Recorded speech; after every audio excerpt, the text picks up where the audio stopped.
বেশি জল একসঙ্গে দিয়ে দিলে রান্নার স্বাদটা কিন্তু ভালো হবে না।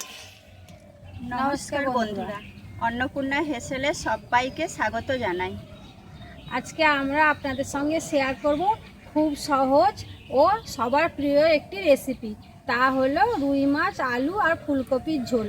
তবে আলু, ফুলকপি আর রুই মাছের ঝোল কিভাবে বানালে এর স্বাদটা আরও বেড়ে যাবে সেটাই আপনাদের সঙ্গে আজকে শেয়ার করব। তাহলে ভিডিওটা প্রথম থেকে স্কিপ না করে শেষ পর্যন্ত দেখতে থাকুন, আশা করছি আপনাদের খুবই ভালো লাগবে। চলুন তাহলে রান্নাঘরে যাওয়া যাক। প্রথমে আমি আলু আর ফুলকপিগুলো কেটে নেব।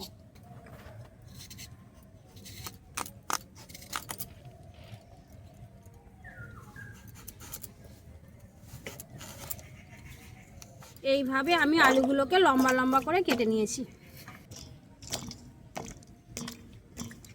এবার আলুগুলোকে ভালো করে ধুয়ে নেব। এবার ফুলকপিটা কেটে নেব।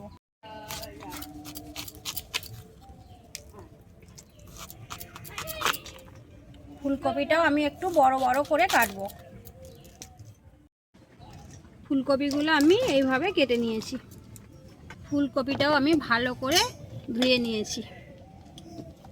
মাছগুলোতে সামান্য নুন আর সামান্য হলুদ ভালো করে মাখিয়ে নেব।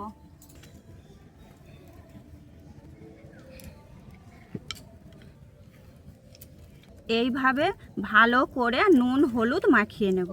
এবার আমি ফুলকপিগুলোকে একটু ভাপিয়ে নেব, কারণ ফুলকপির মধ্যে অনেক পোকামাকড় থাকে, গরম জলে দিলে পোকাগুলো মরে যাবে। এবার ওর মধ্যে দিয়ে দেব সামান্য লবণ ও সামান্য হলুদ। নুন আর হলুদটা ভালো করে জলের সঙ্গে মিশিয়ে দেব। ফুলকপির মধ্যে আমি কিন্তু আলুগুলোও দিয়ে দিয়েছিলাম। তো আলু আর ফুলকপি আমার ভাপানো হয়ে গেছে। এবার একটা ঝুড়ির মধ্যে নামিয়ে নেব। এইভাবে একটা ঝুড়ির মধ্যে জলটা ছেঁকে নিতে হবে। কড়াইয়ের মধ্যে আমি তেল দিয়ে দিয়েছিলাম, তেলটা গরমও হয়ে গেছে। এবার আমি সমস্ত মাছগুলোকে এক এক করে ভেজে নেব।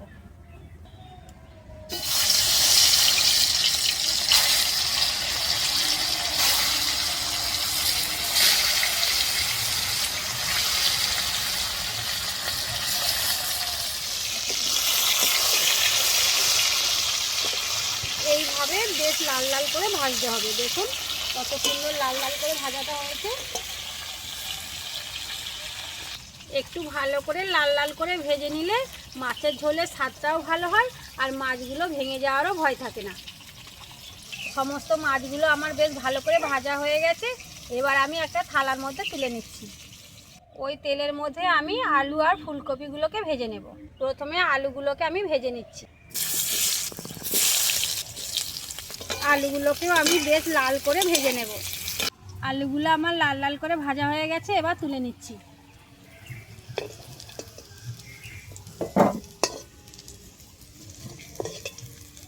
এইভাবে লাল লাল করে ভেজে নিতে হবে। এবার আমি কপিগুলোকে বেশ ভালো করে ভেজে নেব। কপিগুলো ভাজা হয়ে গেছে, এবার আমি কপিগুলোও তুলে নিচ্ছি। এবার আমি কড়াইয়ের মধ্যে আরও কিছুটা তেল দিয়ে দেব। ফোড়নের জন্য দেব সামান্য কালো জিরে।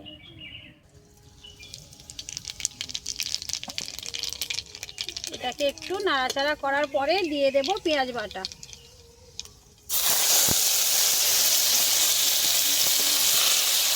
পেঁয়াজটা বেশ ভাজা ভাজা হয়ে গেছে। এবার আমি ওর মধ্যে দিয়ে দেব আগে থেকে বেটে রাখা আদা। আদা আর পেঁয়াজটা একটু বেশ ভালো করে আবারও ভেজে নেব। আদা ও পেঁয়াজ বেশ ভাজা ভাজা হয়ে গেছে। এবার ওর মধ্যে দিয়ে দেব লঙ্কা গুঁড়ো ও হলুদ গুঁড়ো। হলুদ দিয়ে দিলাম। এবার সবগুলোকে একসঙ্গে ভালো করে কষে নেব।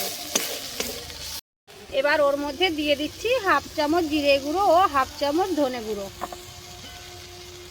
সব মশলাগুলোকে আবারও একটু ভালো করে কষিয়ে নেব। এবার দিয়ে দেব টমেটো বাটা। আবারও সবগুলোকে একসঙ্গে বেশ একটু ভালো করে কষিয়ে নিতে হবে। তবে যে টমেটোর কাঁচা গন্ধটা চলে যাবে আর খেতেও ভালো হবে। মশলা আমার বেশ ভালো করে কষানো হয়ে গেছে। এবার আমি আগে থেকে কিছুটা মটরশুঁটি ছাড়িয়ে রেখেছিলাম, ওই মশলার মধ্যে দিয়ে দেব। আর দেব ভেজে রাখা আলু ও কপি। সবগুলোকে দিয়ে একবার ভালো করে কিছুক্ষণের জন্য কষে নিতে হবে।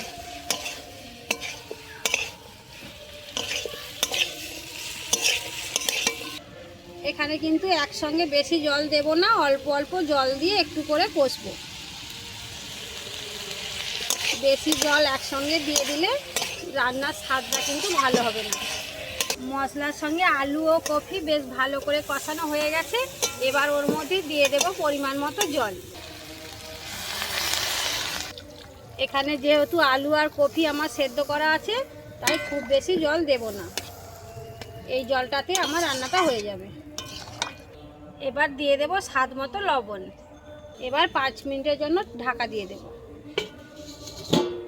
ঝোল ফুটে গেছে, আলু ও কফি সেদ্ধ হয়ে গেছে। এবার আমি দিয়ে দেব ভেজে রাখা মাছগুলো।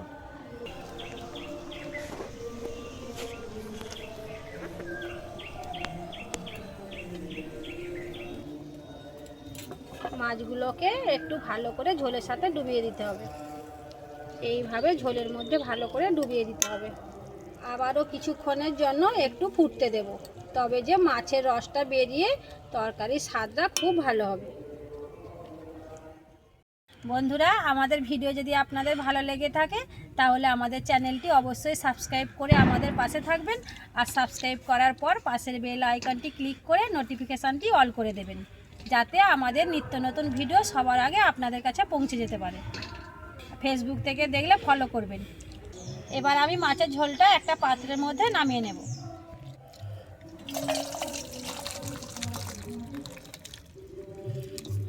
এবার আমি ওপর থেকে কিছুটা ধনেপাতা ছড়িয়ে দেব।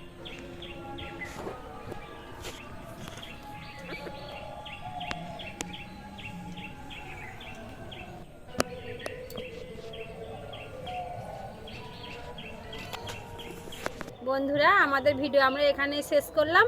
আমাদের ভিডিও যদি আপনাদের ভালো লেগে থাকে তাহলে অবশ্যই লাইক, কমেন্ট, শেয়ার করবেন। দেখা হচ্ছে পরের ভিডিওতে অন্য কোনো রেসিপি নিয়ে। ধন্যবাদ।